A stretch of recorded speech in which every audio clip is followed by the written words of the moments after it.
Praise the Lord. The best wishes to you and your family members in the name of God. దేవుని నామమునకు మహిమ కలుగును గాక. దేవుని నామం పేరట మీకును మీ కుటుంబ సభ్యులందరికీ శుభాభివందనములు. ఈ రోజు దేవుని వాగ్దానం. Today God's promise. కష్టకాలం ముందు వారు యెహోవాకు మొరపెట్టిరి, ఆయన వారి ఆపదల నుండి వారిని విడిపించెను. కీర్తనల గ్రంథం 107వ అధ్యాయం 13వ వచనం. Then they cried to the Lord in their trouble, and he delivered them from their distress. The book of Psalms chapter 107 verses 13. క్రీస్తునందున్న ప్రియమైన సహోదరి సహోదరులారా, ఈ శ్రేష్టమైన ఉదయకాల సమయమున దేవుడు నీతో నాతో మనందరితో మాట్లాడుతున్న మాట.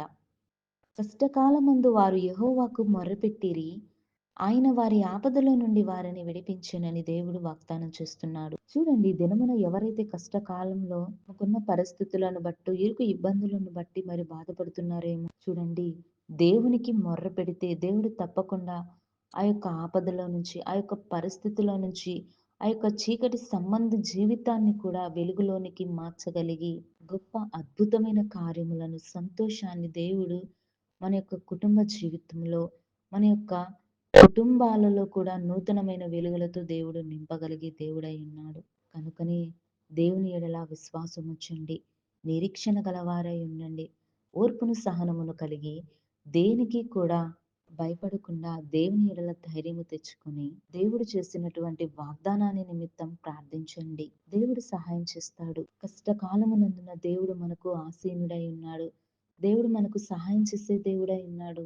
చూడండి ప్రియులారా, దావీదు కూడా తనని చెరసాలలో వేసినప్పుడు, సింహాల బోనులో ఉంచినప్పుడు, ఆ యొక్క ఎదుర్కొన్నటువంటి ఆ యొక్క కష్టకాల పరిస్థితుల్లో దేవునికి మొర్రపెట్టి ఉన్నాడు. దేవునికి ప్రార్థించుకొని విశ్వాసముతో దేవునిని ఆరాధించాడు.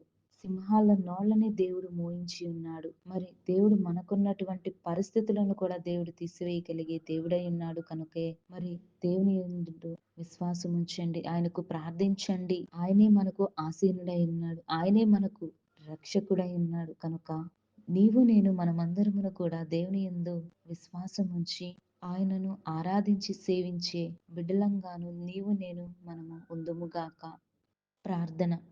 మహోన్నతుడా, సర్వాధికారి, సర్వసృష్టికధికారకర్తమైన యేసయ్య నీ పరిశుద్ధమైన పాదమునకు స్తుతులు స్తోత్రాలు తండ్రి. దేవా, ఈ ఉదయకాల సమయంలో ప్రవ్వా, ఈ వాగ్దానాన్ని బట్టి మేము ప్రార్థిస్తున్నా ప్రవ్వా, మరి ఎవరైతే కష్టకాలమునందు ప్రవ్వా నిన్ను వేడుకుంటున్నారో, నీకు మొర్ర పెడుతున్నారో దేవా, నీకు ప్రార్థిస్తున్నారో, ఆ యొక్క ప్రార్థనలన్నిటిని మీరు వినండి, సహాయం దయచేయండి, నీ కృపతో నింపండి. ఆ యొక్క ఆపదలో నుంచి, ఆ యొక్క పరిస్థితిలో నుంచి, ఆ యొక్క చీకటి సంబంధ శక్తులన్నిటిలో నుంచి విడిపించి నీ వెలుగులోనికి నడిపించండి, కార్యము చేయము దేవా. మరి ఎవరైతే ఆ యొక్క జీవితాన్ని జీవిస్తున్నారు ప్రభా, కన్నీటితో నీకు ప్రార్థిస్తున్నారు దేవా, జ్ఞాపకం చేసుకోనండి. ఈ దినమున ప్రభా నిన్ను ఆరాధించి, నిన్ను స్తుతించి, నిన్ను మహిమపరిచే బిడలంగాను ప్రభా, ప్రతి విషయంలో నీకు కృతజ్ఞతాస్థుతులను అర్పించే బిడలంగాను సహాయం దయచేయమని నజరేయుడైన యేసుక్రీస్తు నామమున అడుగుచున్నాను తండ్రి. ఆమేన్.